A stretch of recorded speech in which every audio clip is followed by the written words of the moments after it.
If I look at MIT today and reflect back on 1976 when I came here, it's an entirely different place. I was the only woman on the faculty at Sloan. There had never been a woman head of a department, never been a woman associate dean or whatever, even less a woman president.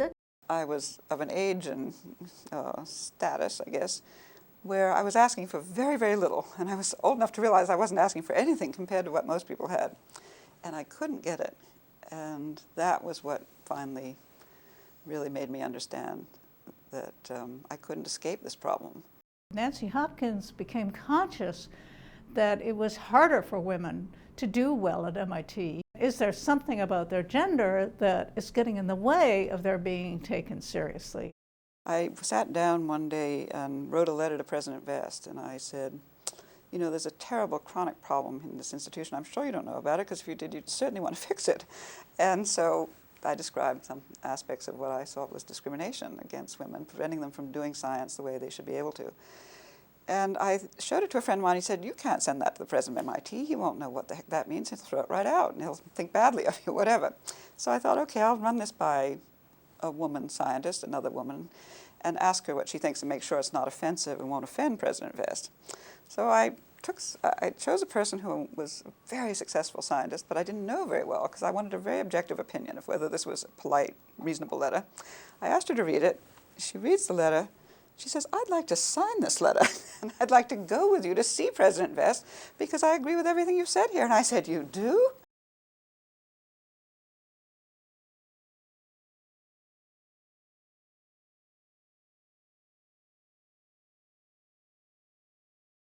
It was going to be difficult to establish sort of statistically that these women were being disadvantaged, but he thought at least if you could have find out some data about their situation, you could find out something about their salaries, something about the amount of space they were getting and resources.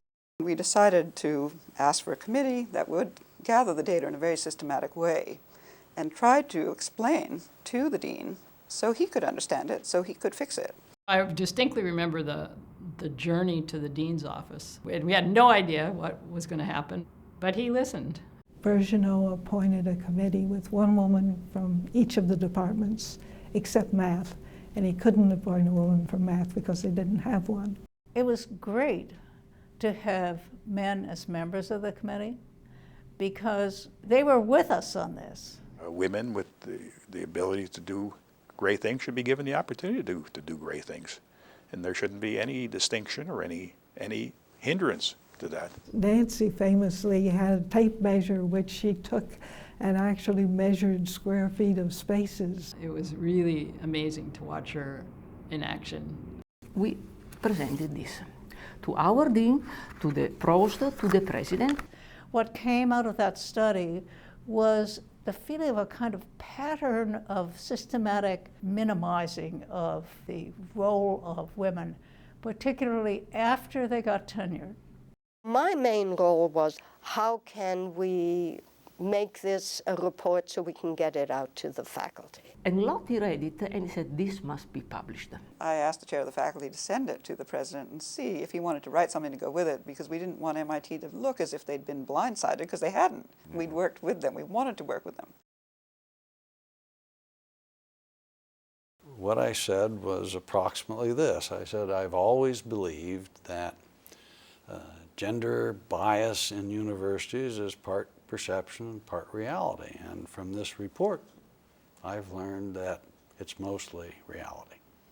Quite an emotional thing to see the president of the institution say, yes, this is true, this happened. His comment that he thought that discrimination was more perception and now realizes it's more reality was one of the things that was picked up by all the newspaper reports, and I think made an enormous difference. A day later, I read that on the front page of the New York Times and the front page of the Boston Globe and then the San Francisco Chronicle. CNN and Time, Ivy Bias. She's a highly respected scientist who says she was treated like a second-class citizen by one of the most prestigious universities in America. This could not have happened to any man in my department. It just couldn't.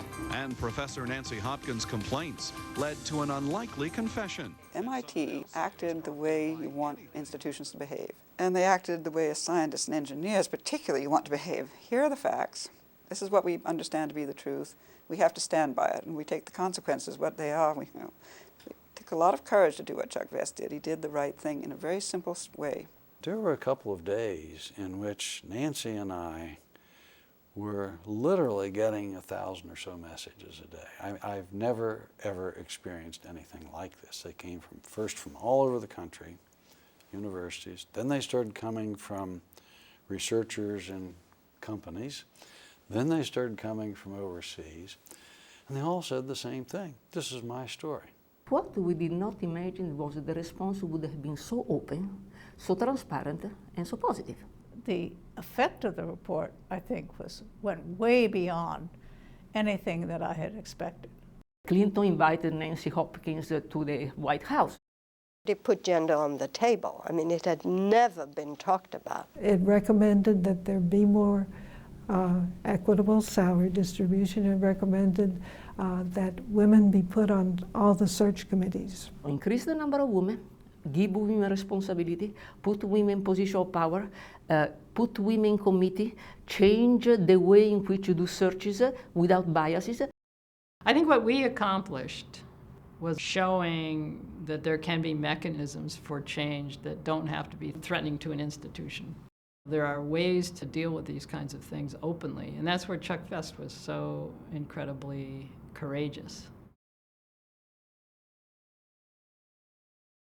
From the time we first give toys to a 2-year-old, we're already giving boys trucks and we're giving girls dolls. It's sort of a pattern embedded in our society which gives women a lot of credit for being caretakers, raising their children, being friendly, being supportive personally of other people, but not people who would be leaders or who would make innovations or who would change things, who would have ideas, new ideas. That's the role of men.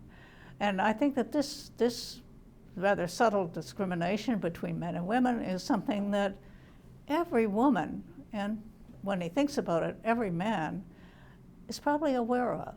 These inequities can be repaired, and they were repaired, and that the institution has to watch very carefully to make sure they don't develop. We have to keep consciously correcting for those small but important biases that we all carry around. People don't even think they're prejudiced very frequently, but they are, and part of it is because we are all raised in a milieu which basically harbors such prejudices, and we are exposed to them from a very early time. And we got to clean our minds of such prejudices. We have to really confront them. It's sort of hard to just go up to a guy and say, look, this is a problem. What are you doing to take care of it? It has a strong parallel with racial stereotypes, but the great thing about an intellectual society is it should be able to work to overcome that, because our shared values say that we don't want to be racist and we don't want to be sexist. We want to be unbiased and open-minded and take people at their value and not come with assumptions about what their limitations or their qualities. It was a wonderful experience, emotionally, intellectually, because we had an impact. Now, it's not at all unusual to have women department heads, and we have, women represented at all levels of the administration, and we had a woman president. I'm very proud of having been part of this group. And we have remained so good friends, we call ourselves the old gang.